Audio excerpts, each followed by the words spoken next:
Hi everyone, welcome back to another video here on Play on GAA. My name is Seamus Brady and today I'm giving a full roundup of all the action from round 5 from the Allianz Football League Division 2, starting with the most important game in my opinion, Roscommon against Derry. And what do you make out of this game? I mean, a really frustrating ending as it ends in a draw, 12 points each.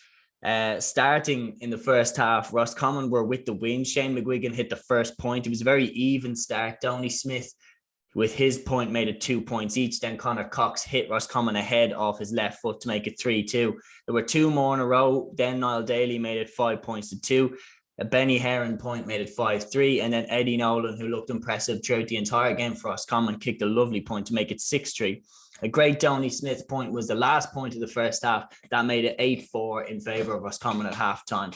And, you know, at that stage, I know Roscommon had the win, but it wasn't looking great for Derry away at Roscommon, and they're 4 points down at half time, because especially as soon as the second half begins, Cathal Heenan, who come off the bench, hit a beauty of a point to make it 9-4, and then Cian McKeown added another to make it 10-4. But then straight after, Cian McKeown was black carded. Paul Cassidy and Shane McGuigan hit back-to-back points to make it 11-7. And then they hit 4 more in a row, with Brendan Rodgers hitting the equaliser to make it 11 points each. Niall Daly fouled Shane McGuigan and got his second yellow card. And McGuigan scored the resulting free to make it 12-11. Then there was a brilliant equaliser by Roscommon substitute Keith Doyle. Then right at the end of the game, there was a foul by Cathal Heenan. And this is where it gets really, really, really controversial. And this is what left a bad taste in Derry fans' mouth. And I 100% agree with them here. So I'll set the scene for you. We're in the last minute, okay? Brian Stack is the Roscommon defender and Shane McGuigan is the Derry forward. Now, Shane McGuigan is one of the most informed forwards in the country, and Brian Stack is one of the best man markers around. And he is Roscommon's man marker. He's marked David Clifford, Shane Walsh. He's marked the who's who. And he was always going to pick up Shane McGuigan. But the last minute, it's 11 points each. No, sorry, it's 12 points each. And after Keith Doyle's equaliser, and Shane McGuigan is running forward. Brian Stack is running behind him. Brian Stack initiates a scuffle with Shane McGuigan, and Shane McGuigan is already on a yellow card. Brian Stack drags Shane McGuigan down, knowing full well what he's doing. Shane McGuigan doesn't really get that much involved, but he's obviously not going to let himself be thrown around like a doll. So he's throwing himself kind of back into it. But this seriously needs to be thought about by the GAA, because at what point is there going to be a little bit of common sense? Why on earth would Shane McGuigan want to start a fight with Brian Stack right there at the end? He's going forward. He wants to win the game. Brian Stack has every reason to start a fight with Shane McGuigan there. He's every reason to start a fight with Shane McGuigan there, because he gets to stop Derry's most dangerous forward getting into the attack for what could be the match winner. So he's obviously going to take him down. Brian Stack gets a black card. He doesn't care at all. He's happy to walk off. And Shane McGuigan gets a second yellow and is sent off, because that what makes it worse is that Cathal Heenan had fouled, and now Derry's free taker, who I would have put money down on Shane McGuigan to bang that free over, no problem. Now Emmett Bradley has to take the free, and Emmett Bradley misses the free, and it finishes 12 points each. Shane McGuigan was furious going off the pitch.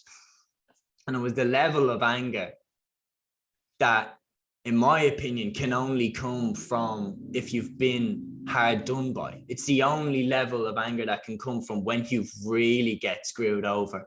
And it reminds me a lot of when Tyrone, I think it was the league in 2020, brought on Ben McDonnell off the bench, and he went straight over to David Clifford, who was on a yellow card, and just started a fight with Clifford. They both get yellows. David Clifford gets his second to get sent off. It's an absolute embarrassment on the GAA, in my opinion, that this still is a thing, that there's no common sense. Like, why? You tell me, why would Shane McGuigan want to start a fight with Brian Stack? Why is that loophole in the game that you can literally just tackle a forward down to the ground, start a scuffle, and get him sent off?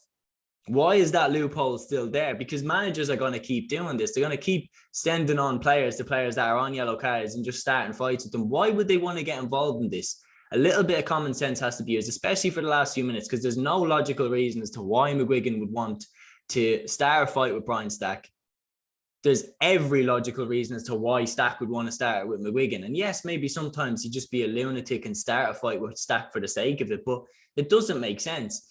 And my point about why I'm getting frustrated about this is because it's going to happen again and again and again and again and again. And every single county team in the country, every single club team in the country is going to do this. It's a loophole in the game that should be exploited by every team, but it shouldn't be there in the first place.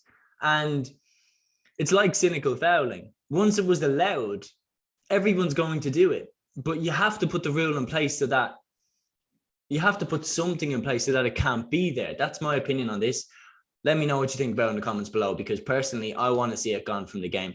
The game ends in a very controversial draw. In my opinion, I think Roscommon threw the game away. The fact that they were 11 points to 5 up at one stage and they threw the game away. They'll be disgusted with that, but equally Derry will be disgusted that McGuigan should have been on that free at the end, and they would have won, in my opinion, if McGuigan was on that free.